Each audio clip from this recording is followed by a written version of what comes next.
think the challenge with every action movie always is the same. We want to see stuff that's never been done before. So on this one, we wanted to raise the bar and take the action to the next level. I'm most excited about the action we're bringing to the movie. I think it's going to be above and beyond what we've seen before. It's going to be really good. Classic Expendables style, where it's a little bit brutal, but it has to be, you know. Real life is a bit brutal, and this film has that kind of edge to it. The Libya sequence is really exciting because we really wanted to do a lot of practical stunts and really put the audience in an immersive environment where the whole sequence was on the move. It was written in the script to be on foot. And I'm like, we got these cool vehicles called A1s. Let's do the same action, but now on the fly, in the middle of the car chase, have them fight. It is just wall-to-wall action. That's what I want from these type of franchises. When you get in an action film, it's life-threatening situations. I think when people see it feel completely real, they get really excited by it. I tried to bring men and women in from around the world on this movie. I had a team from Jackie Chan's Hong Kong fight team. I brought Steve Kelso in from the Fast and Furious franchise on car sequences, and I brought in Brian Smurs from all the X-Men to direct second unit. Brian Smurs, who's a genius when it comes to actual, real physical action. He and his team have designed some of the action pieces so that you look at them and you go, wow, that couldn't have been done for real, and it is for real. It was really knowing the screenplay and looking at the visual elements to not only talk about what I wanted to do, but also talk with Brian about here's what we should collectively do to elevate the sequence. One of the things that I try to bring to my films is they're predominantly done for real. And I feel in today's climate that's become an anomaly.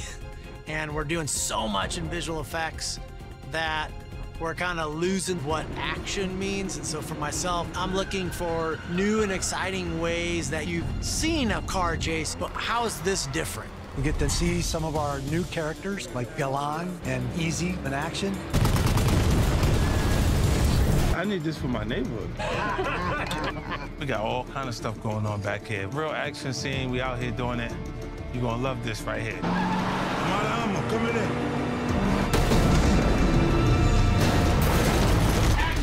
Fire in the hole, fellas! Toll Road has always been an explosive expert in all of the films.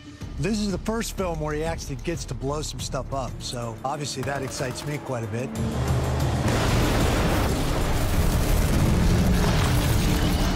The great part about working with actors like Jason and Sly and Randy and Dolph, all these guys are able to actually bring new things to the table too when they see the choreography and they put ingredients into the kitchen. We make hopefully the best meal we can with everybody's input. The 12 amazing actors in the actual film, it's exciting to be there. You gotta surround yourself with people that have their own talents and their own style for doing things.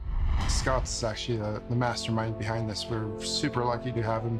I loved his movie Need for Speed. I've been a big fan of him for years. I actually watched one of his shows where he just demonstrated how he lit and filmed a car chase, and he's bringing in something extra special. Not just his directorial style, but also his humor, his freshness. Sly and I have been wanting to work together for probably 5 or 6 years, so I was super excited to jump in and be welcomed into this franchise and to hopefully bring my kind of expertise into this with my action background.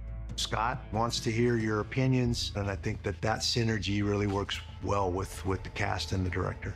It's always great when you have a director that knows exactly what they want. There's also freedom to play and to experiment with different ideas, and he's comfortable with those experimentations, which is, again, I think important for this genre, because sometimes you find magic on the day that's not even written.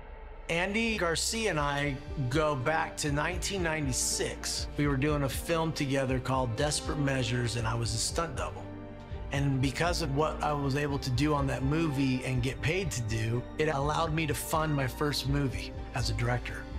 And it was the catapult for my career. And here we are 25 years later. Working with Scott has been amazing. He's been in the stunt world himself, so like a lot of people, the audience can expect an amazing action-packed cinematic movie. What's great about this movie is you have so many performers who are experts in their field. Randy and I work out a lot together, and we're both fighters. I got my first acting job because I was an authentic fighter. There's an authenticity and a physicality that we as mixed martial artists and Olympic wrestlers have that you don't find in a lot of other places. You've got Tony Jaa, Iko Uwais, who are absolute legends in the martial arts movie industry. It's like all these characters are legit stuntmen, and allows me to shoot them without a stunt double and really get the audience in the action and also amongst the fighting. There's a big action sequence on a ship at the very end of the story, and so we found a great location at Thessaloniki and built a whole ship there. We ended up building the Gentara deck out on a chicken farm in Greece, and we needed a lot of room because the ship deck is extremely big and long, and that just allowed us to move the camera in even more visceral ways. We've got 7 cranes, 9 scissor lifts, 180 light panels, dozens and dozens of huge lights and Manitous and forklifts. I mean, it's Disneyland out there. And that's what it takes to make it look the way we need it to look. We had a lot of explosions that we needed to do on the ship, and I kept telling my special effects guy, I want that thing to be 50 gallons of gas rolling. And it was funny because they kept asking me, how big do you want it? How many do you want? And I said, the bigger the better. And the only limitations we had out there was our imagination. So we kept increasing the size of the bombs. The ship deck was something that was important because we needed scale, and we had the motorcycle sequence that was going to be on there, and we needed speed. I'm doubling Jason Statham. The man is badass, so I'm just giving it all I can to kind of make his character be, as he is, a total weapon. Robbie Madison came in to do some motocross riding for us and some big jumps that we wanted to put on this big aircraft carrier ship to try and create a dynamic set piece that would kind of make you really sit back and think that's kind of crazy on a big ship in the middle of the ocean at night. The scene here, I've got the bad guys on my back, they're shooting at me. I've chucked a 180. There's one bad guy left, so I'm coming towards him, I'm popping a wheelie, he's shooting at the underside of the motorcycle. The guy's a true professional. He respects Jason a lot, and I think he wanted to go to the next level for him. Even letting the emotions take on, you can get overwhelmed. My whole thing was to try and get the bike inverted and upside down, so when I rotated around, the guns on the bike are pointing down. And it all happened perfectly. To be able to bring my expertise of what I've trained to do my whole life and be able to put it into a film and combine with all these amazing other talents, I mean, I'm living the dream.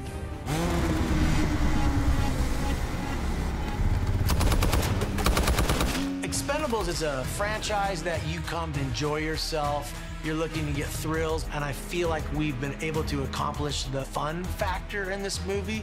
We're here to save the world. You guys just sit back and relax and take care of the ugly stuff. Or will we? Go watch the movie to find out.